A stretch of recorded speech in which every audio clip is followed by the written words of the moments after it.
तो वेलकम दोस्तों। Welcome to 80 day 83 of our daily PYQ research programme. Day 83 और 84 I think यहाँ तक हम पहुँचे हुए हैं। और इस सीरीज में, इस वीडियो में हम यूपीएससी के द्वारा रीसेंट जो सीडीएस एग्जामिनेशन 2024 का कंडक्ट हुआ है उसमें पूछे गए कुछ अतरंगी इकोनॉमी के क्वेश्चंस देखेंगे। और भैया ये इसलिए इम्पोर्टेंट है क्योंकि ये मेरा अपना एक्सपीरियंस रहा है पिछले 2-3 साल का कि यूपीएससी अपने रीसेंट में कंडक्ट करवाए गए एग्जाम में से बहुत सारे क्वेश्चन, कम से कम 8-10 क्वेश्चन रिपीट करता है सीएससी एग्जाम में भी। ठीक है, क्योंकि ये स्पेशली जो करंट अफेयर में चीज़ें न्यूज़ में रहती है उसको कैसे ठीक है स्टैटिक से लिंक करके वो उन्हीं करंट अफेयर के टॉपिक से फिर से क्वेश्चन पूछता है, क्योंकि वो चीज़ें न्यूज़ में रहती है, वो उनकी नज़र में रहती है। तो अभी स्टार्ट करते हैं। दूसरी बात सर कि ये डेफिनेटली जो अभी सीडीएस 2024 का रीसेंट हुआ है ये बहुत टफ पेपर था, राइट। और इसके जो क्वेश्चंस के आंसर है वो बहुत ही एक्यूरेट नहीं आया है, राइट। काफ़ी सारे कोचिंग इंस्टीट्यूट्स के अगर आप आंसर्स भी देखेंगे, इवन इनके क्वेश्चंस में उनके इवन कई कुछ तो डायरेक्ट क्वेश्चन है उसके भी उन्होंने आंसर गलत दे के रखे हुए हैं। तो अगर आपको लगे कि कोई आंसर हमने यहाँ गलत डिस्कस कर दिया तो आपकी जो एक्सप्लेनेशन है ये ठीक है बहुत ज़्यादा वेलकम की जाएगी, इट वुड बी वेलकम्ड। तो आप आपसे रिक्वेस्ट है कि इस तरीके के किसी भी एरर को कमेंट सेक्शन में उठाएं। शुरू करते हैं इस क्वेश्चन से कि which of the following indicators are use to observe the monetary policy transmission mechanism in the economy. Now first of all वो लोग जिन्हें नहीं मालूम है, ठीक है, एक बार पॉज करके इस क्वेश्चन को आप सोच लीजिए, इसका आंसर सोच लीजिए, बाद में देखते हैं। जिन्हें नहीं मालूम है मॉनेटरी पॉलिसी ट्रांसमिशन क्या होता है, monetary policy transmission is basically RBI जो अपने मॉनेटरी पॉलिसी डिसाइड करती है, ठीक है, रेपो रेट डिसाइड कर दिया, एमएसएफ रेट डिसाइड कर दिया, ठीक है, रिवर्स रेपो रेट जो कि है ना अब लेस सिग्निफिकेंट हो गया है। तो मान लो आरबीआई जिन रेट्स को डिसाइड कर रहे हैं, अगर आरबीआई ने रिडक्शन किया तो क्या उस रिडक्शन के बेनिफिट्स आगे कंज्यूमर तक पहुंच रहे हैं, राइट। फॉर एग्जांपल आरबीआई का अगर इंटरेस्ट रेट गिरा है, क्या उस इंटरेस्ट रेट के गिरने का बेनिफिट आगे जा करके उन कंज्यूमर्स को मिल रहा है जिन्होंने बैंकों से लोन लिया हुआ है। This is basically your monetary policy transmission. अब इनमें से कौन से इंडिकेटर्स हैं जो कि आप यूज करेंगे मॉनेटरी पॉलिसी ट्रांसमिशन को मेजर करने के लिए? दिस इज द क्वेश्चन कि weighted average of lending rate, weighted average of domestic term deposit rate, है ना, 1 ईयर मीडियन एमसीएलआर और एसडीएफ रेट। ये 1 ईयर टर्म डिपॉजिट डिपॉजिट ये आपको कंफ्यूज करने के लिए इसमें लगा के रखा हुआ है। दिस इज बेसिकली ये कॉन्सेप्चुअल क्वेश्चन। और अगर आपको मालूम है कि एसडीएफ रेट एक्चुअल में कौन से रेट की बात होती है, एसडीएफ रेट बिल्कुल जो आपका रिवर्स रेपो रेट होता है, जो रिवर्स रेपो रेट होता है बिल्कुल उसी की तरह का ये एक एसडीएफ फैसिलिटी है। इसे हम आगे डिटेल में देखेंगे। और एसडीएफ इतनी इंपॉर्टेंट है कि एक ही एग्जाम में एसडीएफ से यूपीएससी ने 2 क्वेश्चन डाल दिए। यहाँ ऑप्शन में है, ये एसडीएफ पे एक अनदर क्वेश्चन है ठीक है। एसडीएफ पे क्योंकि क्वेश्चन है इसलिए मैं इसे एक्सप्लेन नहीं करूंगा अभी के लिए। बस ये समझ लो कि जो जैसा रिवर्स रेपो रेट का काम था, राइट, कि आरबीआई, ठीक है, आरबीआई बैंकों को जो इंटरेस्ट पे करेगा, ये वो नहीं है जो बैंकों को आरबीआई को पे करना है। आरबीआई बैंकों को जो इंटरेस्ट पे करेगा उस पैसे के लिए जो बैंक अपने पैसा आरबीआई के पास रखेंगे, बैंक रख रहे हैं पैसा आरबीआई के पास, समझ रहे हो? तो ये तो उल्टा हो रहा है। मॉनेटरी पॉलिसी ट्रांसमिशन क्या होता है? Monetary policy transmission is transmission of monetary policy to the consumers, not from bank to RBI. समझ रहे हो? ये रिवर्स यहाँ पे बताया जा रहा है, इसलिए एसडीएफ रेट इसमें नहीं आएगा। 1, 2 एंड 3 ये होना चाहिए, ठीक है। अब देखो यहाँ से हमें एक और चीज यहाँ से रिसर्च करनी है। ये एमसीएलआर क्या होता है? बेस रेट, ठीक है, एमसीएलआर और आपका एक्सटर्नल बेंचमार्किंग, ये कुछ तरीके हैं इंडिया में कि भैया आपके जो, ठीक है, जो इंटरेस्ट रेट है वो कैसे डिसाइड करें। बेस रेट रिजीम जो है पहले आरबीआई ने लाई थी, ठीक है, इसे डिसकंटिन्यू कर दिया गया है लगभग 2018 के बाद, ये लगभग डिसफंक्शनल हो गया है। बेस रेट एक ऐसा रेट होता है जो कि खुद बैंक डिसाइड करता है कि ये हमारा बेस रेट होगा, right. This is the maximum profit base of a bank, ठीक है, उसके ऊपर वो जो है प्रॉफिट नहीं लेगा, that is your base rate. MCLR और एक्सटर्नल बेंचमार्किंग ये दोनों करंटली फंक्शनल है। एमसीएलआर क्या होता है? एमसीएलआर के थ्रू जो बैंक होगा, बैंक डिक्लेयर करेगा कि जो उसके फंड्स हैं उसकी कॉस्ट क्या है।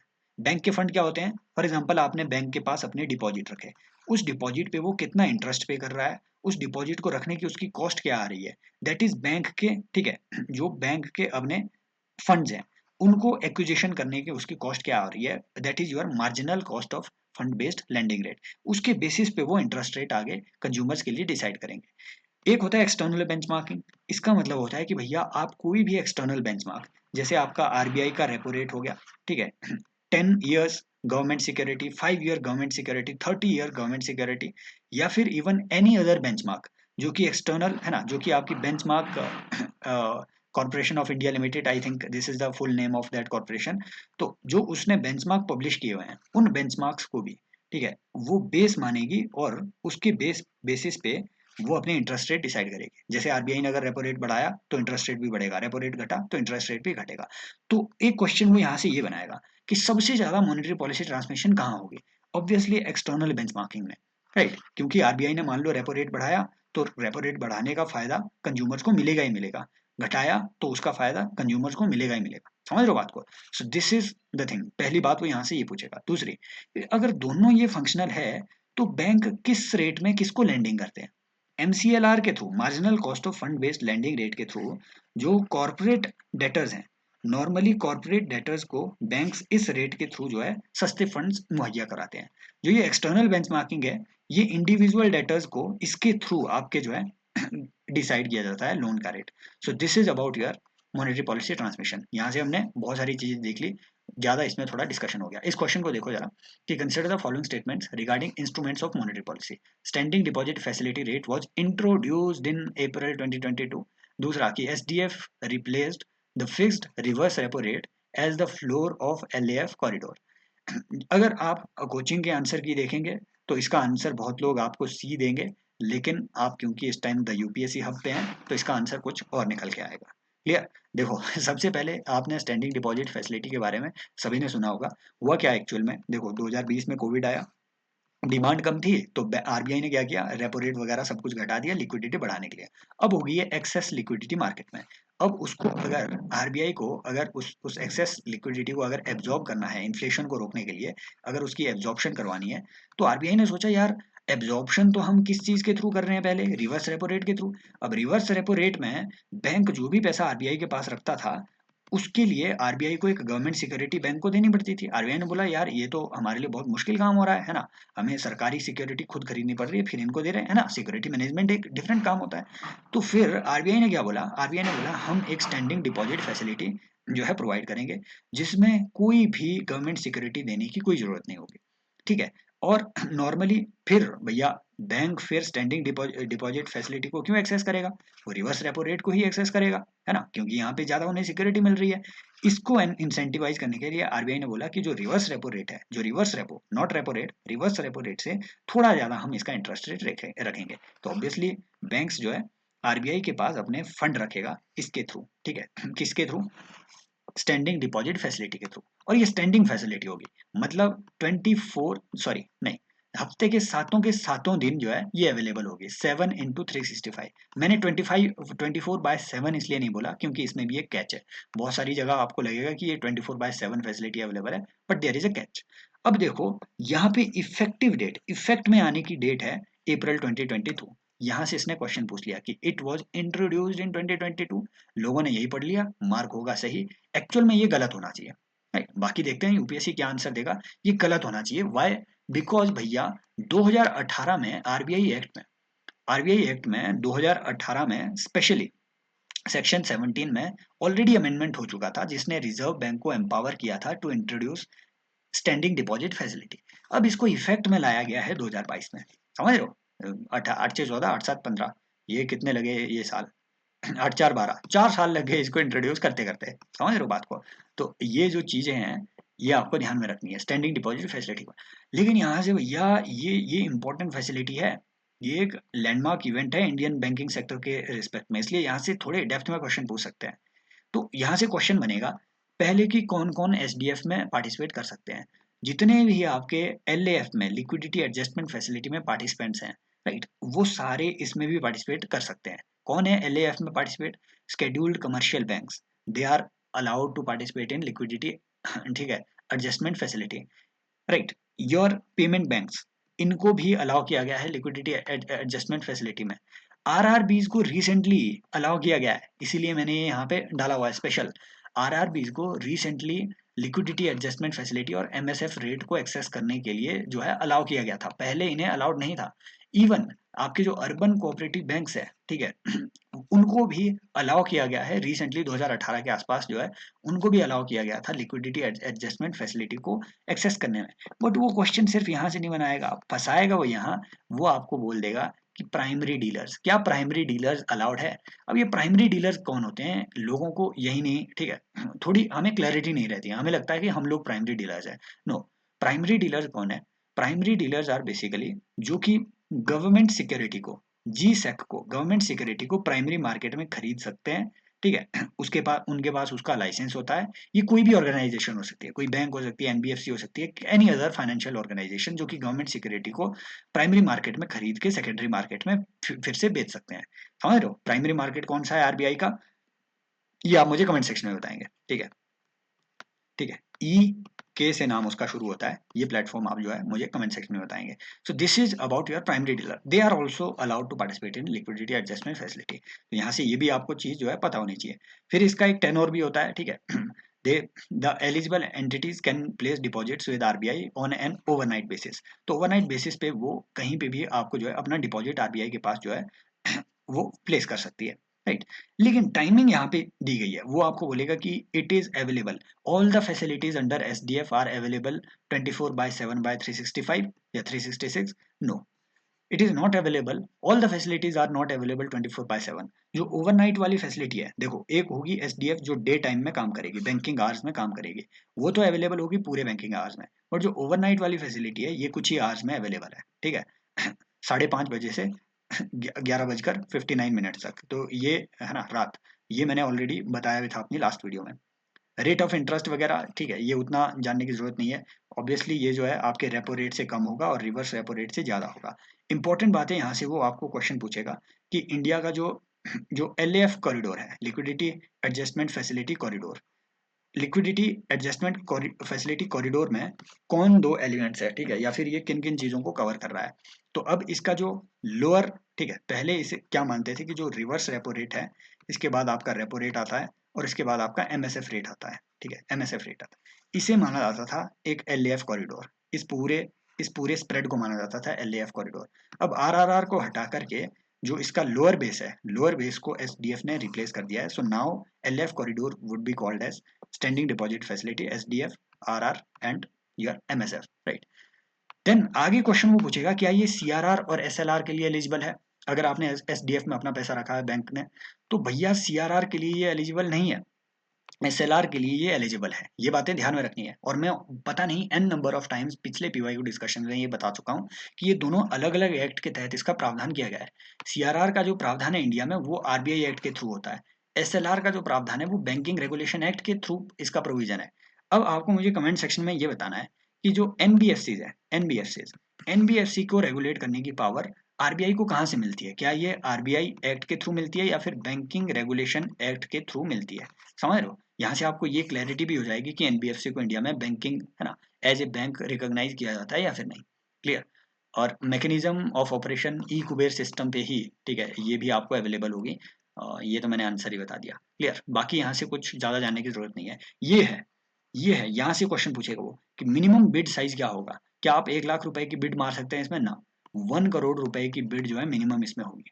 समझ रहे हो? 1 करोड़ रुपए की जो बिड है वो इसमें अवेलेबल होगी। और नॉर्मली जितने भी आरबीआई के जितने भी रेट्स होते हैं, ठीक है, चाहे वो एमएसएफ रेट वगैरह हो गया, उसके थ्रू अगर आरबीआई से किसी बैंक को लैंडिंग लेनी हो या फिर वहां पे देनी हो, उसमें 1 करोड़ रुपए मिनिमम बिड नॉर्मली रखी जाती है। ये नॉर्मल प्रैक्टिस है।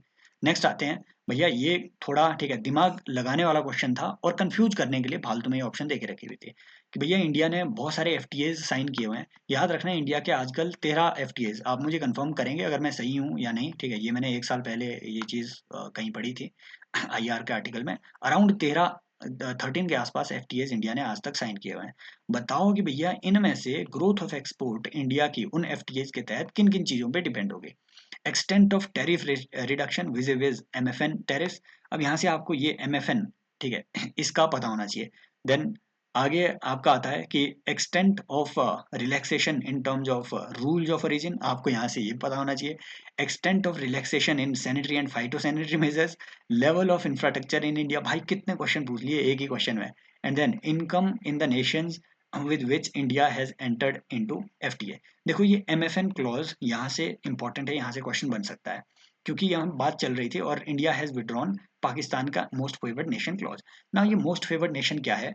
WTO के तहत जो मोस्ट फेवर्ड नेशन है, मोस्ट फेवर्ड नेशन का मतलब होता है कि जो एक पर्टिकुलर नेशन ए है ये उन सभी कंट्रीज के साथ इक्वल व्यवहार करेगा। ऐसा नहीं है कि इससे कोई नया फेवर दिया जाएगा ना, इक्वल व्यवहार करेगा, ठीक है, इक्वल टेरिफ सब पे लगाएगा जिन जिन को ये MFN स्टेटस दिया गया है। और मोस्टली सारी कंट्रीज ने, मोस्टली सबको, है ना, ऑलमोस्ट सब लोग, सब मेंबर कंट्रीज को ये MFN स्टेटस दे के रखा होता है। Clear? So this is your MFN clause, right. ये कोई फेवर नहीं होता है, this is an equal treatment, ये ध्यान में रखना है। अब देखो क्वेश्चन वो यहाँ से नहीं पूछेगा, वही क्वेश्चन यहाँ से पूछेगा कि अगर किसी को MFN, किसी कंट्री को अपना मोस्ट फेवर्ड नेशन को विड्रॉ करना है किसी दूसरी कंट्री से, तो क्या उसे WTO की जनरल काउंसिल से, ठीक है, मिनिस्ट्री या फिर मिनिस्ट्रियल कॉन्फ्रेंस से क्या उसे परमिशन लेनी पड़ेगी? No, they don't need any permission, you don't need any permission to revoke this MFN clause. यहाँ से ये क्वेश्चन बनेगा नंबर 1। फिर आएगा रूल्स ऑफ ओरिजिन। भैया FTAs के तहत ये रूल्स ऑफ ओरिजिन क्या होता है? रूल्स ऑफ ओरिजिन इज कि मान लो अगर आपने फ्री ट्रेड एग्रीमेंट कर भी दिया, राइट, तो फ्री ट्रेड एग्रीमेंट किन चीजों के लिए हो रहा है? जो कंट्री ए में प्रोड्यूस हो रही है और कंट्री बी में प्रोड्यूस हो रही है, इनका ट्रेड होना चाहिए। हो सकता है कंट्री और कंट्री बी के बीच में एक एक फ्री ट्रेड एग्रीमेंट हुआ और इसका फायदा ले कोई कंट्री सी रही है, यार ये क्या हो गया, एस्केप करने दो मुझे, है ना। इसका फायदा कौन ले रही है? इसका फायदा कोई कंट्री सी ले रही है, वो अपने एक्सपोर्ट बी को कर रहा है और बी से फिर ए को कर रहा है। इस चीज को रोकने के लिए, इस चीज को रोकने के लिए रूल्स ऑफ ओरिजिन वहां पे प्रेस्क्राइब किए जाते हैं। फॉर एग्जाम्पल जैसे कि भैया कम से कम 50% of the good should be produced in country B only, तभी जाकर के आप जो है इसे मुझे एक्सपोर्ट कर पाएंगे कंट्री ए को। This is your rules of origin. अब ये रूल्स ऑफ ओरिजिन जितने स्ट्रिक्ट होंगे उतना कम आप एक्सपोर्ट कर पाएंगे, right. Then sanitary and phytosanitary measures, ये मेनली आपके एग्रीकल्चर, एग्रीमेंट ऑन एग्रीकल्चर में ये प्रावधान है कि भैया जो कंट्रीज हैं, फॉर एग्जांपल जैसे European countries Indian agricultural products पे या फिर किसी भी अदर प्रोडक्ट पे सैनिटरी या फाइटोसैनिटरी मेजर्स, ठीक है, इस तरीके के लगा सकते हैं। दे आर क्वालिटेटिव मेजर्स, ठीक है, क्वालिटेटिव प्रोहिबिशंस। तो अगला आता है कि level of infrastructure in India. यहाँ से आप मुझे बताएंगे कि जो, ठीक है, जो WTO का एक ट्रिम्स एग्रीमेंट है, ट्रिम्स एग्रीमेंट, क्या उसके तहत क्वांटिटेटिव मेजर्स, क्या उसके तहत क्वांटिटेटिव टेटिव क्वांटिटेटिव रिस्ट्रिक्शंस क्या उसके तहत अलाउड है या फिर नहीं? क्या वो सर्विसेज को कवर करता है या नहीं? ये भी आप मुझे कमेंट सेक्शन में बताएंगे, राइट। नेक्स्ट आता है कि level of infrastructure in India, definitely it will, and then income in the nations. तो ये पांचों ही चीजें जो है आपको, ठीक है, ये पांचों ही चीजें आपके एक्सपोर्ट्स को इम्पैक्ट करेगी। क्लियर? नेक्स्ट आता है कि होलसेल प्राइस इंडेक्स के बारे में। इसे मैं एक्सप्लेन नहीं करूंगा क्योंकि होलसेल प्राइस इंडेक्स को मैं n नंबर ऑफ टाइम्स, कम से कम 2-3 बार इसी सीरीज में बता चुका हूँ और इस पे बार बार क्वेश्चन आते भी हैं, ठीक है। आप मुझे बताएंगे कि WPI की जो बेस ईयर है ये क्या है, ये आप मुझे कमेंट सेक्शन में बताएंगे, जो रिवाइज्ड बेस ईयर है। और मुझे ये भी बताएंगे कि CPI IW की बेस ईयर रिसेंटली रिवाइज हुई थी 2-3 साल पहले, वो कब के लिए रिवाइज हुई है ये भी आप मुझे कमेंट सेक्शन में बताएंगे, राइट। तो ये और ये भी आप मुझे कमेंट सेक्शन में बताएंगे कि WPI को कौन जारी करता है इंडिया में, ठीक है, ये भी कमेंट सेक्शन में बताया जाएगा। Fuel and power have higher weightage in WPI than that of primary articles. दूसरा, weightage of manufactured products in WPI is higher than fuel and power. Second statement undisputedly आपकी करेक्ट होनी चाहिए क्योंकि आपको पता है कि भैया मैन्युफैक्चर्ड प्रोडक्ट की तो इसमें इतनी ज़्यादा वेटेज है, अराउंड 64% जो है सारी गुड्स मैन्युफैक्चर्ड प्रोडक्ट इसको कवर करता है, राइट। यहाँ पे आपको कंफ्यूजन जरूर हो सकती है, राइट, क्योंकि प्राइमरी आर्टिकल जो है फ्यूल एंड पावर से ज़्यादा जो है इसमें वेटेज रखते हैं, अराउंड आपके 23% के आसपास। स्पेशली जो WPI का एक फूड इंडेक्स होता है वो तो 24% इसमें वेटेज रखता है टोटल। तो प्राइमरी आर्टिकल्स ज़्यादा वेटेज रखते हैं, कम नहीं रखते हैं, या है ना। तो ये स्टेटमेंट 1 रॉन्ग हो जाती है, B should be the answer. लेकिन भैया यहाँ से एक बात और आपको जाननी है, ये बातें याद रख लेना। हमें आमतौर पे लगता है कि CPI में फ्यूल और पावर का ज़्यादा रोल होगा कंपेयर टू WPI। ऐसा नहीं है, WPI में फ्यूल एंड पावर का ज़्यादा रोल है, अराउंड 13% शेयर जो है WPI में फ्यूल एंड पावर का ही होता है। ये बात आपको ध्यान में रखनी है, नंबर 1 बात, राइट।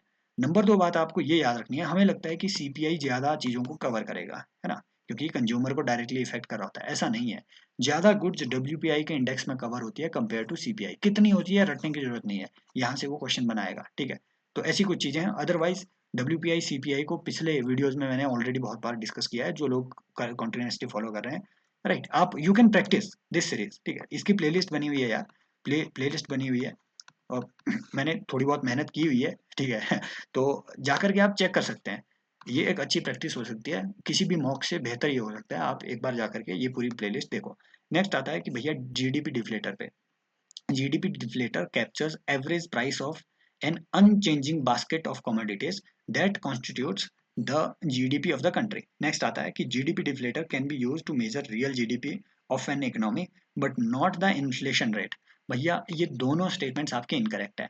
यूपीएससी यहीं पे आपसे खेलता है, चेंजिंग बास्केट अनचेंजिंग बास्केट, ठीक है। चेंजिंग का अनचेंजिंग कर दिया उसने, समझ रहे हो। एक्चुअल में जीडीपी डिफ्लेटर क्या है? GDP deflator is nominal GDP versus, है ना, सॉरी, अपॉन रियल जीडीपी, ठीक है, इनटू 100, ठीक है। अब ये जब आप करेंगे ना, नॉमिनल जीडीपी को रियल जीडीपी से, जब आप, real GDP is what, real GDP is static prices पे, बेस ईयर के प्राइसेस पे जब आप जीडीपी को कैलकुलेट कर रहे हो, that is your real GDP. Nominal GDP is what, current market prices पे जब आप जीडीपी को कैलकुलेट कर रहे हो, that is your nominal GDP. अब जब आप इनके बीच का ये डिफरेंस निकालोगे, तो भैया वही डिफरेंस आपका इन्फ्लेशन नहीं होगा क्या? वही डिफरेंस इन्फ्लेशन हो जाएगा, तो ये तो गलत होगी, इट कैन मेजर इन्फ्लेशन। दूसरी बात, क्या अनचेंजिंग बास्केट यूज करते हैं? ये नहीं भैया, चेंजिंग बास्केट। ये जो नॉमिनल जीडीपी है, ये जो आपकी जीडीपी है, हो सकता है इस जीडीपी में, है ना, हर साल नए नए प्रोडक्ट निकल रहे हैं यार। कभी आईपॉड नहीं होते थे एक साल में, है ना। मान लो 2006 में आईपॉड नहीं चलते थे, है ना। या फिर वो, सॉरी, वो क्या क्या कहते हैं उसे, है ना। मान लो कुछ जैसे 2016-17 तक हो सकता है आपके जो, ठीक है, वो ये विजुअलाइजेशन की वो जो AR VR की जो डिवाइसेस है वो नहीं चलती थी, फिर वो प्रोड्यूस होने लग गई एकदम से। क्या वो नॉमिनल जीडीपी में काउंट नहीं होगी, है ना? उसके लिए क्या बास्केट फिर से चेंज करना पड़ेगा? वो गलत हो गया ना, अनचेंजिंग बास्केट नहीं। जीडीपी में, जीडीपी डिफ्लेटर में वो सारी नई गुड्स भी आपकी कैलकुलेट होती है जो कि पहले कैलकुलेट नहीं होती थी। So this is why GDP deflator is considered as a better measure of inflation compare to CPI. यहाँ से भी वो क्वेश्चन पूछेगा, जीडीपी डिफ्लेटर की ज्यादा कवरेज होती है कंपेयर टू सीपीआई, यहाँ से भी वो क्वेश्चन पूछेगा। देखो हम टाइम जरूर लगा रहे हैं क्वेश्चंस पे, लेकिन अगर अदर डायमेंशन पे कैसे वो क्वेश्चन पूछ सकता है, यहाँ से हमें थोड़ी क्लैरिटी हो सकता है मिले। नेक्स्ट आते हैं कि which of the following statements are correct. A price index captures the change in, ये ना एक्चुअल में सीसेट का क्वेश्चन था। Price index captures the change in the average price of constant basket of commodities, ठीक है, constant basket of commodities. ये बात, ठीक है, ये आपकी सही होनी चाहिए। देखो यहीं भी वो खेल रहा है, अनचेंजिंग बास्केट, ठीक है, कांस्टेंट बास्केट। यहाँ पे जो इकोनॉमी के एक्सपर्ट्स होंगे इनसे मुझे, ठीक है, उम्मीद होगी कि आप जो है इस चीज़ को वेरीफाई करें कि ये स्टेटमेंट, मेरे ख्याल से ये स्टेटमेंट करेक्ट होनी चाहिए, क्योंकि ये प्राइस इंडेक्स की बात कर रही है, ठीक है।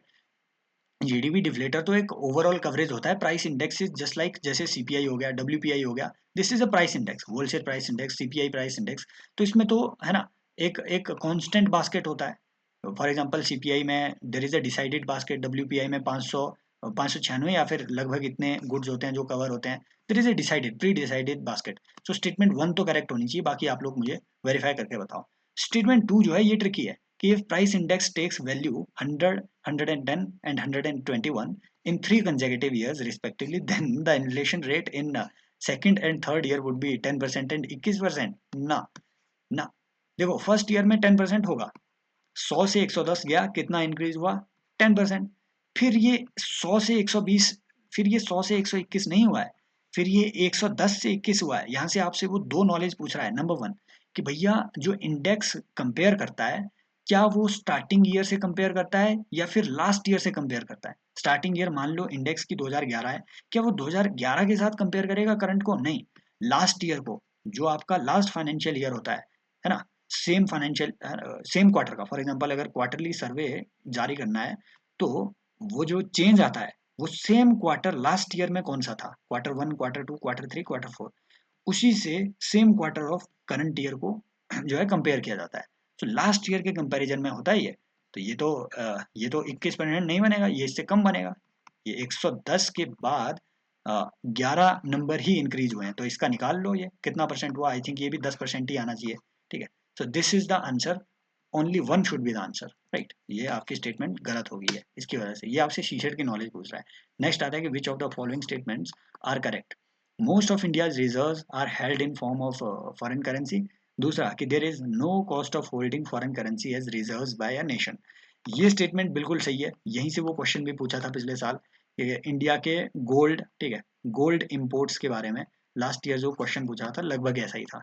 Most of India's reserves is held in foreign currency and that too in US dollar. ये बात बिल्कुल सही है। And there is no cost of holding, ये बात आपकी बिल्कुल गलत है। कई कोचिंग इंस्टीट्यूट्स ने इसे बिल्कुल सही भी माना हुआ है, लेकिन आई बिलीव ये बिल्कुल गलत है कि ये नहीं होता है कि there is no cost of holding foreign currency, ठीक है।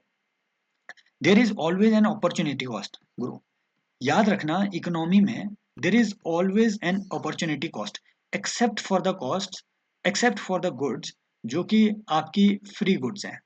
फ्री गुड्स वो गुड्स होती है जिनकी कोई अपॉर्चुनिटी कॉस्ट नहीं होती। जैसे हवा एक फ्री गुड है ना, सांस लेना एक फ्री गुड है, पानी पीना एक फ्री गुड है, ठीक है।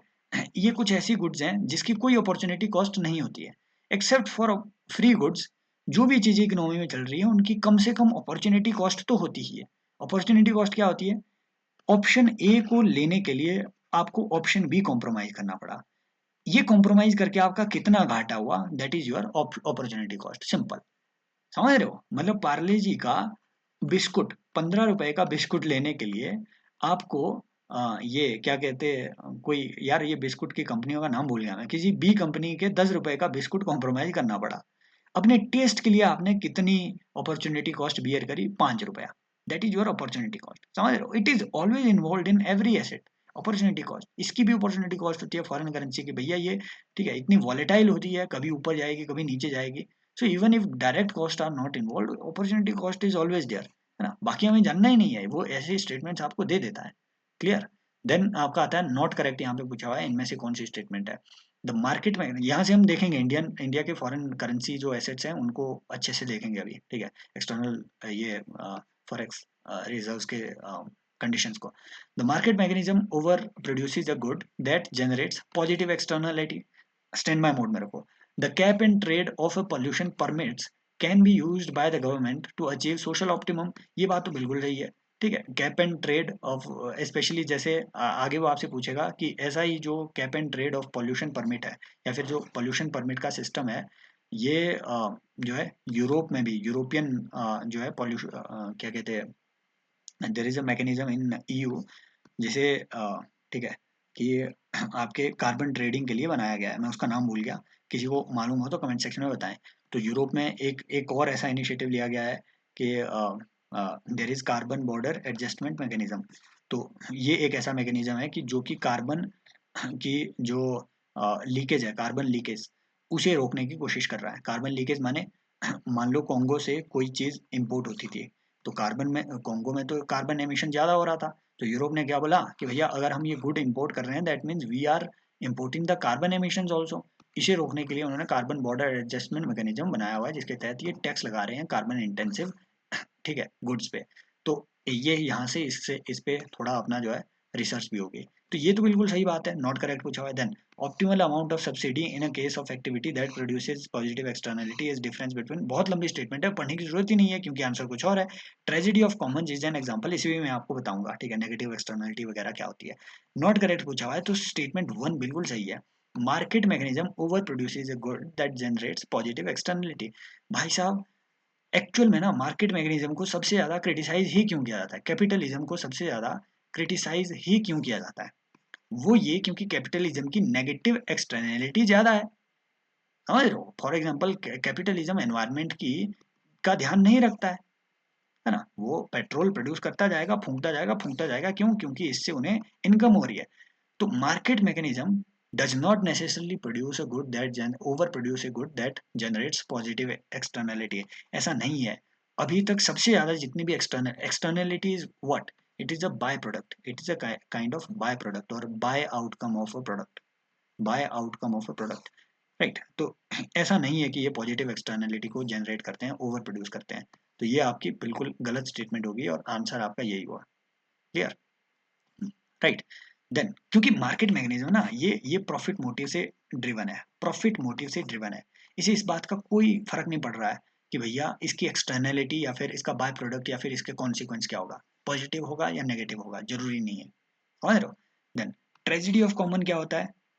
इट इज एन, है ना, an example of negative externality. देखिए ट्रेजेडी ऑफ कॉमन क्या होता है? ट्रेजेडी ऑफ कॉमन इज जब भी लोग कॉमन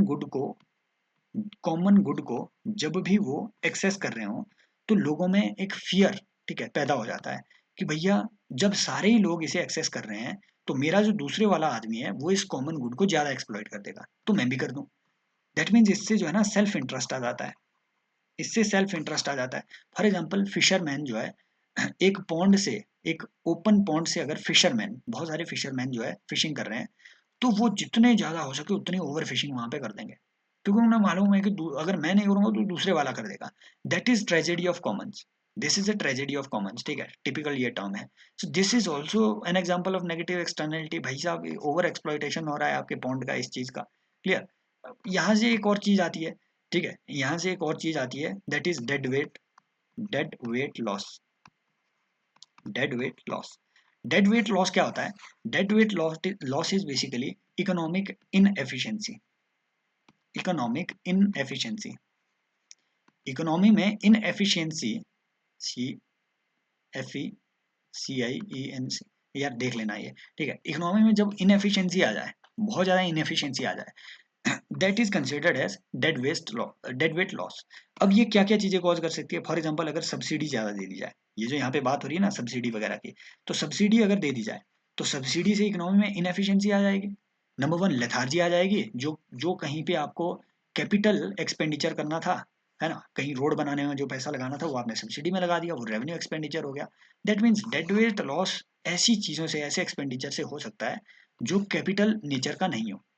यहीं से वो आपको स्टेटमेंट ये दे देगा कि इनमें से कौन कौन सी चीजें हैं जो डेड वेट लॉस कॉज कर सकता है। क्या tragedy of Commons dead weight loss cause कर सकता है? यस। क्या over subsidisation dead weight loss cause कर सकता है? यस। क्या negative externality dead weight loss cause कर सकती है? यस। राइट। या फिर वो आपको कुछ ऐसी भी स्टेटमेंट्स दे सकता है कि फॉर एग्जाम्पल अगर आपका incremental capital output ratio ICOR बढ़ रहा है, ठीक है, तो क्या इससे डेड वेट लॉस होगा? बिल्कुल सही बात है।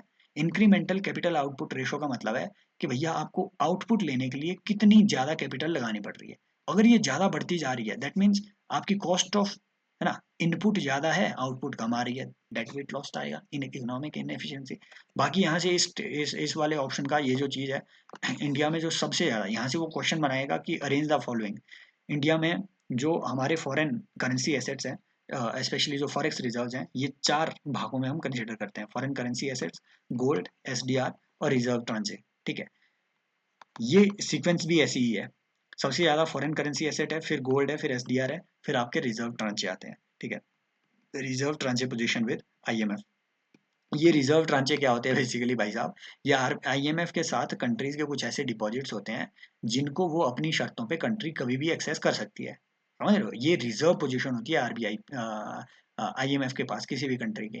भैया अगर हमारे पास क्राइसिस आ गया तो तुम्हारी शर्तों के बिना हम इसको यहाँ से एक्सेस कर पाएंगे तुमसे, इसलिए इसे एसेट माना जाता है।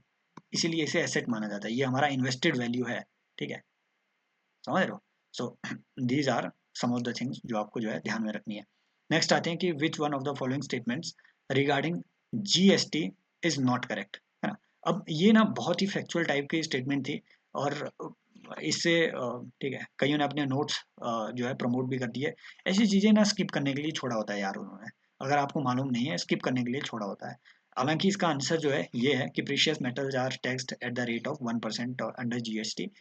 ये एक्चुअल में 1% नहीं है, ये इसमें आई थिंक ये 5% के आसपास है, जो कि मुझे भी याद नहीं रखना है। 5%, 15%, इसमें तो अभी रिसेंटली वो भी बढ़ाया हुआ था इन्होंने, ठीक है, कस्टम ड्यूटी भी बढ़ाई हुई थी। So this is incorrect statement. अब मुझे लगता है यूपीएससी ना अपने आंसर को, अपने इसी क्वेश्चन को जो है ड्रॉप कर देगा, क्योंकि कॉन्स्टिट्यूशन में 115 अमेंडमेंट हुए ही नहीं है। अगर वो बोलता constitution amendment bill 115, constitution amendment bill 122, तो ये बात स्टेटमेंट सही होती। अमेंडमेंट तो 122 हुए ही नहीं है यार, कौन आदमी है ना, कोर्ट में ले जाओ इस क्वेश्चन को और ड्रॉप करवा दो, सही में बता रहा हूँ मैं। ये क्वेश्चन है नहीं, ये यूपीएससी के लायक क्वेश्चन है नहीं, ये उन्होंने वैसे बना दिया कहीं से कॉपी पेस्ट करके, राइट। ऐसे कोचिंग ही बनाते हैं। तो ये स्टेटमेंट ठीक है, अमेंडमेंट 122 जो है to keep constitution of India only alcohol. अब यहाँ से हमें एक बात पता चलती है कि भैया जीएसटी के अंडर ना, जीएसटी लॉ में जो पेट्रोलियम है, पेट्रोलियम प्रोडक्ट्स हैं, ठीक है, 5 पेट्रोलियम प्रोडक्ट्स कौन कौन से, पेट्रोल, डीजल, ठीक है, आपके एविएशन टर्बाइन फ्यूल, ठीक है, एंड योर, ठीक है, जो नेचुरल गैस है, इन सब चीजों को जीएसटी लॉ में मेंशन किया गया है। बट जीएसटी इन पे, अब जीएसटी को इन पे इम्पोज करना भी एनेबल किया गया है, बट जीएसटी इन पे कब इम्पोज होगा ये कौन डिसाइड करेगा, ये जीएसटी काउंसिल डिसाइड करेगा। उसके लिए जीएसटी में अलग से अमेंडमेंट करने की जरूरत नहीं है, समझ रहे हो बात को, उसके लिए जीएसटी को अमेंड करने की जरूरत नहीं है, ये कौन डिसाइड करेगा, जीएसटी काउंसिल, समझ रहे हो। लेकिन जो दारू है, दारू जीएसटी से बाहर ही है, ये है ही नहीं, इस पे स्टेट जो है अपना वेट लगा रहा है, जैसे सेंटर कोई टैक्स नहीं लगाता है, समझ रहे हो। तो this is the thing about GST का स्टेटस। अब देखो ये भी मैंने कम से कम 3-4 बार ये चीजें कवर करवाई और बार बार ये पूछ भी रहे हैं।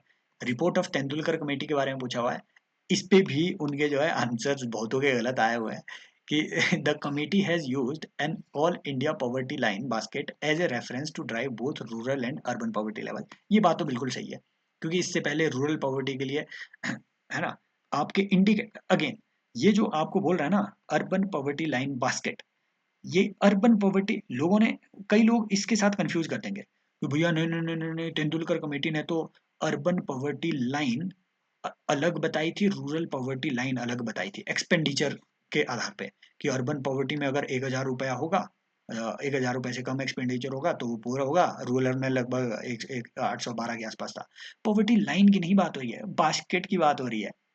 इससे पहले क्या होता था, रूरल बास्केट अलग होती थी, अर्बन बास्केट अलग होती थी, जिनके आधार पे, जिन गुड्स के कंजम्पशन के आधार पे परचेज किया जाता था, ये सॉरी ये लाइन डिसाइड की जाती थी, वो बास्केट अलग होती थी, बास्केट ऑफ गुड्स। अब जो है यूनिवर्सलाइज कर दिया, एक ही बास्केट उसने डिसाइड की, दिस इज द की, इसलिए ये करेक्ट है। लाइंस अलग है, पॉवर्टी लाइंस अलग है, रूरल पॉवर्टी अर्बन पॉवर्टी के लिए, बास्केट सेम है, लेकिन जिनके बेसिस पे वो लाइन क्रिएट की जा रही है, that basket of goods is same. लेकिन ये जो सेकंड स्टेटमेंट है कि committee had anchored the poverty line to official food calorie norms, समझ रहे हो, दैट मीन्स कमेटी ने जो पॉवर्टी लाइन है वो फूड कैलोरी नॉर्म्स के लिए ले गई वो, दैट मीन्स इससे पहले पॉवर्टी लाइन किसी और चीज पे बेस्ड थी, अब उसने कैलोरी नॉर्म्स के बेसिस पे किया। ये स्टेटमेंट गलत है, क्योंकि भैया हम ऑलरेडी बताए हुए हैं, बहुत बारी पढ़े हुए हैं कि जैसे अलग कमेटी आपकी थी, लकड़ा वाला कमेटी थी, ये कमेटियों ने क्या बोला, ये कमेटियों ने कैलोरी के बेसिस पे कि भैया 2400 कैलोरी आप अर्बन एरिया में कंज्यूम करोगे, 2200 कैलोरी रूरल एरिया में, सॉरी 2200 कैलोरी अर्बन एरिया में, 2400 कैलोरी रूरल एरिया में अगर कंज्यूम कर रहे हो तो आप जो है गरीब नहीं होंगे। तो इन्होंने कैलोरी बेस्ड कि भैया आप कितना खा रहे हो, आपको कितनी कैलोरी मिल रहे हैं, उसके बेसिस पे इन्होंने गरीबी को डिसाइड किया ना।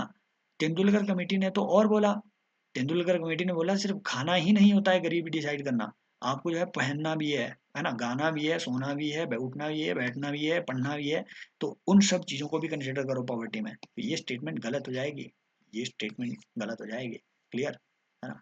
तो ये बातें जो है आगे रंगाराजन कमेटी ने भी इसी इसी चीज को बेसिस बनाया हुआ है। नेक्स्ट आते हैं कि भैया कुछ चीजें आपको पता होनी चाहिए, जैसे रिसेंटली क्या हुआ है, ये 2024 की ही न्यूज है, इस पे जो है सेस, ठीक है, सेस जो है प्रेशियस मेटल्स पे ये इंक्रीज कर दिया गया है, इन पे कस्टम्स ड्यूटी जो है बढ़ा दी गई है, 15% कर दी गई है। तो यहाँ से हो सकता है वो क्वेश्चन पूछे। अब उन्होंने इस पे अलग एक क्वेश्चन भी पूछा था कस्टम ड्यूटी पे, बेसिक कस्टम ड्यूटी पे, इन्हें हम आगे देखेंगे। अब यहाँ से इंपॉर्टेंट बात है, इस 15% सेस में 10% तो आपकी जो है कस्टम ड्यूटी है, 5% इसमें एग्रीकल्चर इंफ्रास्ट्रक्चर डेवलपमेंट सेस है। यहाँ से ये मैंने स्पेसिफिकली इसलिए देके किया क्योंकि वो they can make a very good question कि AIDF जो है, जो रिसेंट में इंट्रोड्यूस हुआ था लगभग 2021 में, एग्रीकल्चर इंफ्रास्ट्रक्चर डेवलपमेंट फंड, आप मुझे बताएंगे कि ये फंड जो है कब तक फंक्शनल है, कितने साल के लिए है, और ठीक है, और कितने परसेंट इंटरेस्ट रिबेट इसमें आपको मिलता है, ठीक है। AIDF जो है रिसेंटली इंट्रोड्यूस हुआ था। अब इसको, इस फंड को चलाने के लिए जो सेस लगाया गया है वो किन किन चीज़ों पे लग रहा है, पेट्रोल पे, डीजल पे, यस, इन सब चीज़ों पे लग रहा है। अपार्ट फ्रॉम दैट है ना, आपके टोबैको प्रोडक्ट्स पे भी लग रहा है। अपार्ट फ्रॉम दैट ये जो है आपके गोल्ड एंड सिल्वर पे भी लग रहा है। यहाँ से आपको जो है चीज़ें याद रखनी है। बाकी सेस के टाइप्स, अब सेस और सरचार्ज में क्या डिफरेंस है ऑलरेडी हमने देखा हुआ है, ठीक है, बहुत पहले देखा हुआ है, ये हमें जानने की जरूरत नहीं है फिर से, वो ये लंबी हो जाएगी वीडियो। सेस जो है डिफरेंट टाइप्स के हैं, जैसे GST कंपनसेशन सेस है, नेशनल कैलेमिटी जो ड्यूटी है ये टोबैको और टोबैको प्रोडक्ट में लगता है। Building and other construction workers cess जो है ये कंस्ट्रक्शन के वर्क्स पे लगता है। रोड इंफ्रास्ट्रक्चर सेस ये आपके पेट्रोल डीजल वगैरह पे लगता है। हेल्थ एंड एजुकेशन सेस, याद रखना ये एक ऐसा सेस है आपकी जो आपसे वो क्वेश्चन पूछेगा ना कि क्या आप लोग जो इनकम टैक्स पे कर रहे हैं उसमें आपको क्या सेस भी देना पड़ता है। यस यस, हर हर वो आदमी जो इनकम टैक्स पे करता है वो हेल्थ एंड एजुकेशन सेस भी 4% का पे करता है, समझ रहे हो। सो ये कहाँ लगता है, इनकम टैक्स पे। ये अकेला सेस है जो आपको इनकम टैक्स पे देना होता है, पर्सनल इनकम टैक्स पे, बाकी नहीं। और सबको देना पड़ता है, इंडिविजुअल को, हिंदू अनडिवाइडेड फैमिली को, ठीक है, इन सबको देना पड़ता है ये। क्लियर, यहाँ से कुछ चीजें। दूसरी बात भैया एक और चीज कि हमने पीछे देखा कि ये जो 4 कैटेगरीज हमने देखी कि जीएसटी से ये बाहर है, ठीक है, पेट्रोलियम के कुछ जो ये चीजें देखी हमने, पेट्रोल डीजल वगैरह, aviation, turbine fuel and natural gas, ये तो जीएसटी से बाहर है। बट क्या सारे पेट्रोलियम प्रोडक्ट जीएसटी से बाहर हैं? क्या आपको एलपीजी पे कोई जीएसटी देना पड़ रहा है, यहाँ से वो क्वेश्चन पूछेगा, समझ रहे हो। सो भैया पेट्रोलियम इंडिया में पेट्रोलियम के ये जो पेट्रोल डीजल वगैरह है ये सब चीजें सिर्फ मेंशन्ड कमोडिटीज ही जीएसटी से बाहर है। Petroleum gases in liquefied form they are under GST, petroleum gases in gaseous state they are under GST, है ना। अदर पेट्रोलियम प्रोडक्ट्स, है ना, एलपीजी, ये सब चीजें जो है ये जीएसटी के अंडर है। कितना रेट है जरूरी जानना नहीं है। पेट्रोलियम जेली ये जरूरी जानना नहीं है। Petrochemicals they are also under GST, कितना रेट है जानना जरूरी नहीं है, बट है ये जानना जरूरी है। नेक्स्ट आता है कि which of the following components of central government taxes on petroleum products are not shareable. ठीक है, ये भी जानने, नॉर्मली यार इन चीज़ों को हम नहीं जानते हैं, राइट। लेकिन फिर अगेन ये जो है ये दोनों जो है शेयरेबल होती है। 3 ओनली इज द आंसर कि स्पेशल एडिशनल एक्साइज ड्यूटी जो है ये शेयरेबल नहीं होती है, क्योंकि यार आपको टैक्स इंस्पेक्टर नहीं बनना है, कौन ही जाने, अब पता नहीं, आई डोंट नो यूपीएस की ये सब चीज़ें क्यों पूछ रही है, बट ये छोड़ने के लिए बने होते हैं। ये मैंने आगे ऐड भी किया हुआ है लेकिन जरूरी नहीं है यार ये जानना, है ना। I won't suggest you to know this thing, this stuff. बहुत लंबी हो गई ऑलरेडी वीडियो। नेक्स्ट आता है monetary aggregates. An number of times हम मॉनेटरी एग्रीगेट्स को भी कवर कर चुके हैं, है ना। हमने देखा है कि M3 upon M1, sorry M0, ये क्या चीज़ होती है, आप मुझे कमेंट सेक्शन में बताएंगे। क्लियर, इस पे बहुत सारे क्वेश्चन ऑलरेडी पूछे हैं। तो M1 की डेफिनेशन में क्या है कि जिनको पता है मॉनेटरी एग्रीगेट्स का यार, यहाँ से आपको बस ये है ना, ये डिमांड डिपॉजिट को हटाना है सबसे पहले तो, ठीक है। ये सॉरी हाँ, ये टाइम डिपॉजिट को हटाना है इसमें सबसे पहले तो, ठीक है। टाइम डिपॉजिट को हटा दो, लॉन्ग टर्म की जो डिपॉजिट्स हैं, कहाँ गया, तीन, तीन को हटाओ, तीन को हटाओ, तीन को हटाओ, 2 एंड 4 आपका आंसर सीधा आ जाएगा, है ना। करेंसी एंड डिमांड डिपॉजिट्स, ये जो रिजर्व्स हैं ये रिजर्व मनी में होता है, M0 में होता है, समझ रहे हो। ये जो टाइम डिपॉजिट आता है ये आपके M3 के लेवल पे आता है ना। यहाँ पे मैंने आगे ये ऐड करके भी रखे हुए हैं। जो रिजर्व मनी है भैया ये वो कैश है जो डायरेक्ट आपके आरबीआई के कंट्रोल में रहता है। जैसे सर्कुलेशन में जो आपकी करेंसी है, आरबीआई के पास जो बैंकरों के डिपॉजिट्स हैं या फिर अदर डिपॉजिट जो आरबीआई के पास आते हैं, ठीक है, वो गवर्नमेंट के डिपॉजिट हो सकते हैं, अदर, है ना, लाइबिलिटीज हो सकती है, अदर डिपॉजिट्स में ये सब चीजें आएंगी। क्लियर। तो ये होता है M0 में, मतलब जो डायरेक्ट कंट्रोल में है आरबीआई के, करेंसी भी डायरेक्ट कंट्रोल में आरबीआई के। M1 क्या होता है, M1 भैया करेंसी विद पब्लिक, समझ रहे हो। ये करेंसी इन सर्कुलेशन नहीं होती है, ये वो करेंसी है जो पब्लिक के पास है, मतलब बैंकों के पास जरूरी नहीं है वो करेंसी हो। करेंसी विद पब्लिक, समझ रहे हो, लोगों के हाथ में। दूसरा demand deposits with banking system. Demand deposits मतलब जो आप डिमांड पे निकाल सकते हो, है ना, जो डिमांड पे निकाल सकते हो, जाओ और बैंकों को बोलो मुझे पैसा चाहिए, तो that is your demand deposit. Term deposit ऐसा होता है जिसमें शर्त लगी होती है, जैसे एफडी फिक्स डिपॉजिट है, एक टर्म के बाद ही आप निकाल सकते हैं। And other deposit with RBI, ये M1 में होगा। M2 में M1 plus saving deposit of post office saving banks. M3 में M1 M1 plus plus time deposits with banking system. बस यही चीज याद रखनी है यार, टाइम डिपॉजिट M3 में है ना। ये सेविंग पोस्ट ऑफिस के सेविंग, ये M2 उतना याद रखने की जरूरत नहीं है। M3 और M1 और M0 याद रख लो, यही जो चीजें हैं। अब जैसे जैसे आप ऊपर से नीचे की तरफ बढ़ोगे वैसे वैसे आप पाएंगे कि आपकी जो लिक्विडिटी है, ठीक है, ये आपकी इंक्रीज होती जाएगी, ठीक है। तो यहाँ से भी जो है आपके जो है क्वेश्चन बन सकता है। देन ये सब तो ठीक है, लेकिन इसी में आरबीआई की इसी इसी ठीक है, इसी पेज में मुझे कुछ इंपॉर्टेंट इन्फॉर्मेशन मिली थी जहां से वो अच्छे क्वेश्चन बन सकता है। भैया net bank credit to government, सरकार को जो नेट बैंक क्रेडिट मिला हुआ है, इनमें क्या क्या चीजें कंसिडर हो सकती है, यहाँ आप फंस जाएंगे। Net RBI credit to government, भैया आरबीआई ने सरकार को जितना लोन दे के रखा हुआ है और अदर बैंकों ने सरकार को जितना लोन दे के रखा हुआ है, ये आपके नेट बैंक क्रेडिट में आएगा। दूसरा, net RBI credit to government, RBI ने सरकार को कितना जो पैसा दिया हुआ है, ठीक है, क्रेडिट दिया हुआ है, लोन दिया हुआ है, इसमें क्या क्या चीजें आएंगी, loans and advances two centres, उनकी टी बिल्स में, ठीक है, या फिर रूपी, ये आएगा, जो आपके रूपी कॉइन्स है ना, स्मॉल कॉइन्स है जो सरकार ने इशू किए हुए हैं, जो सरकार ने इशू किए हुए हैं, ये भी सरकार के क्रेडिट में कंसिडर होता है, ये उसके लोन में कंसिडर होता है। सरकार ने इशू किए हैं कॉइन्स, ऑब्वियसली, है ना, लेकिन लेकिन रूपी की मैनेजमेंट की जिम्मेदारी किसकी है, आरबीआई की, इसीलिए उसको सरकार के डेट में कंसिडर किया जाता है। ये बातें आपको ध्यान में रखनी है। Then bank credit to commercial sector, समझ रहे हो, bank credit to commercial sector में RBI credit to commercial sector, ये उतना इंपॉर्टेंट नहीं है। Net foreign assets of banking sector, RBI net foreign asset वगैरह, वो उतना जरूरी नहीं है। यहाँ से इन दो चीजों से आपके जो है स्टेटमेंट वो क्वेश्चन बना सकता है, थोड़ा ब्रॉड आइडिया होना चाहिए। Next, level of per capita GDP depends on which of the following? Proportion of population in working age and work participation rate and per worker productivity। भाई ये तीनों करेंगे। पहला तो आपको पता होना चाहिए कि है ना, लेबर फोर्स पार्टिसिपेशन रेट जो है जितना ज़्यादा होगा उतनी अच्छी आपकी जो है जीडीपी होगी, ठीक है।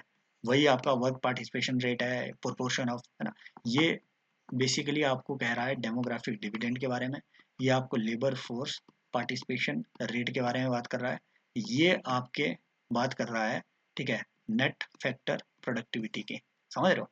सो ये तीनों चीज़ें, अगर यहाँ पे incremental capital output rate ratio भी डाला होता तो वो भी आपकी जो है जीडीपी को इम्पैक्ट करेगी, तीनों चीजें। नेक्स्ट आता है कि which of the following statements are not correct for national income accounting for India, कि imports are subtracted in calculating the GDP.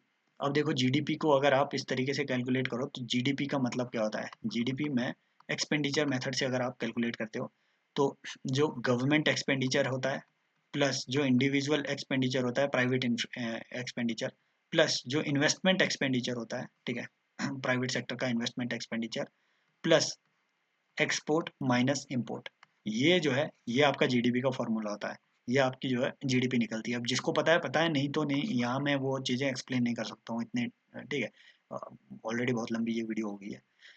तो भैया इम्पोर्ट्स आर सब्सट्रैक्टेड, बिल्कुल सही बात है, इम्पोर्ट्स को तो हम सब्सट्रैक्ट कर रहे हैं इस पूरे फॉर्मूले से, ये बात सही है, नॉट करेक्ट पूछा है। Net factor payments earned from abroad are included in gross domestic product, ये गलत है आपका, ये ना आपके ग्रॉस नेशनल प्रोडक्ट में आता है। ग्रॉस डोमेस्टिक प्रोडक्ट बेसिकली वो प्रोडक्शन होती है, फाइनल प्रोडक्शन, फाइनल, याद रखना, फाइनल प्रोडक्शन, वो फाइनल प्रोडक्शन जो आपकी कंट्री की, ठीक है, जो सीमाएं हैं उसके अंदर हुई है प्रोडक्शन, इसके बाहर भले ही आपकी कंट्री के नेशनल प्रोडक्शन में इन्वॉल्व हो, लेकिन उससे अगर आपको बेनिफिट आ भी रहा है तो वो ग्रॉस नेशनल प्रोडक्शन में आएगा, वो डोमेस्टिक प्रोडक्शन में नहीं आएगा। जीडीपी में भले ही कोई फॉरेनर आपकी कंट्री में इन्वॉल्व हो, लेकिन आपकी कंट्री के अंदर वो प्रोड्यूस कर रहा है तो आपकी जीडीपी में कैलकुलेट होगा, समझ रहे हो बात को। तो ये बातें जो है आपको ध्यान में रखनी है, B is the not correct. यहाँ से हमें ये बातें पता चल जाती है कि भैया ये तीन कम से कम सही है, कि purchase and sale of second hand goods it is not calculated in GDP, inventories are included in gross domestic capital formation. कल से वो है ना, इस पे ऑलरेडी उन्होंने क्वेश्चन पूछा है, पिछले साल उन्होंने क्वेश्चन पूछा था कि भैया कैपिटल फॉर्मेशन को इनमें से कौन कौन चीजें जो है कैपिटल के तौर पे कंसिडर की जाएगी। क्या ईमेल की लिस्ट जो है, ये 2023 में आया था ना क्वेश्चन, क्या ईमेल की लिस्ट जो है ये कैपिटल कंसिडर की जाएगी। आगे वो बोलेंगे इन्वेंट्रीज क्या कैपिटल कंसिडर की जाएगी, बिल्कुल सही बात है, समझ रहे हो बात को। ये चीजें जो है यहाँ से थोड़ी ध्यान में रखनी है। आप मुझे कमेंट सेक्शन में बताएंगे कि जीडीपी को इंडिया में कैलकुलेट कौन कर रहा है। नेक्स्ट आता है, अब ये है ना, ये मतलब टिपिकल इकोनॉमिक्स का क्वेश्चन है कि under the normal downward sloping demand curve and fully elastic supply curve of A commodity and exogenous decrease.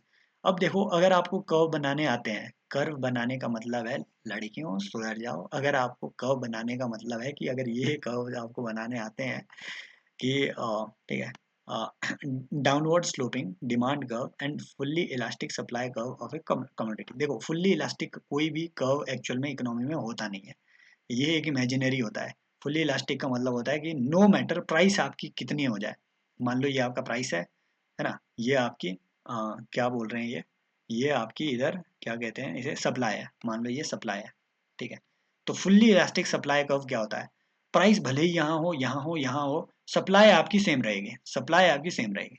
This is your full elasticity of supply. अब ये बोल रहा है मान लो अगर ऐसा फुल इलास्टिसिटी ऑफ सप्लाई है, राइट, और डिमांड कर्व जो है डाउनवर्ड स्लोपिंग है, मतलब ऐसे ऐसे ऐसे वो डिमांड कर्व आपका आ रहा है, डिमांड कर्व डाउनवर्ड स्लोपिंग है, कुछ ऐसे आपकी जो है डिमांड कर्व आ रहा है। एंड एक्सोजेनियस डिक्रीज इन डिमांड, समझ रहे हो, मतलब बाहर से अगर डिक्रीज हो गई डिमांड में, ये कम हो गई ये डिमांड, आना कैसे था इसको, आना ऐसे था, लेकिन ये कम हो गई डिमांड, तो बताओ जरा, it would lead to, it would lead to किस चीज को ये लीड करेगा, ठीक है, ये किस चीज को इसमें लीड करेगा।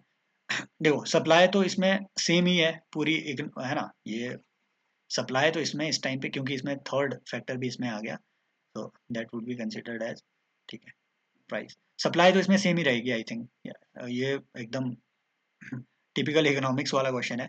Increase in equilibrium price and quantity, ठीक है, इंक्रीज इन इक्विलिब्रियम, भाई नहीं भाई, डिमांड में ही अगर कमी आ गई, ठीक है, अगर डिमांड में ही कमी आ गई तो प्राइस कैसे बढ़ जाएगा, ये तो पहले ही एलिमिनेट कर दो।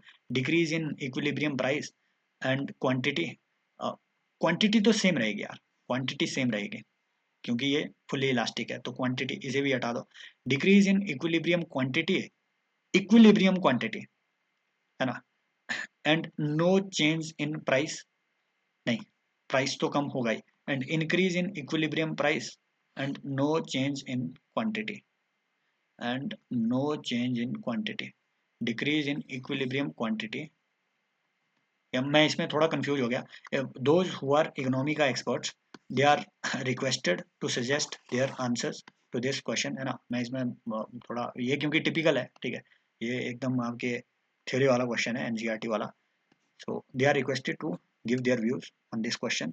Thank you so much, and I hope ये जो सेशन है ये आपका कुछ एक रिवीजन जो है करवा पाया होगा। कमेंट सेक्शन में जरूर पार्टिसिपेट कीजिए, अपनी फीडबैक जरूर दीजिए। Take care, bye bye, as always love you.